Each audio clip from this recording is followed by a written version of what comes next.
এবং ইব্রাহিম আলাইহিস সালামের দোয়ার মাধ্যমে এমন একজন দূত, এমন একজন নেতা আল্লাহ রাব্বুল আলামিন পাঠালেন, তিনি হলেন মুহাম্মদুর রাসূলুল্লাহ সাল্লাল্লাহু আলাইহি ওয়াসাল্লাম।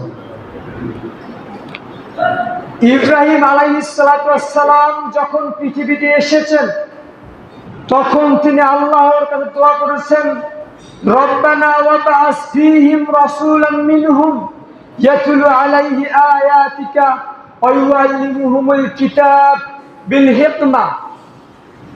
ইব্রাহিম আলাইহিস সালাম আল্লাহর কাছে দোয়া করেছেন, হে আল্লাহ, পৃথিবীতে এমন একজন দূত পাঠান, এমন একজন নবী পাঠান, যেই নবী ইয়াতুলু আলাইহিম আয়াতি, তিনি তেলাওয়াত করবেন আয়াত, ওয়া ইউআল্লিমুহুমুল কিতাব, এবং মানুষকে কিতাব তারা পাঠদান করবেন।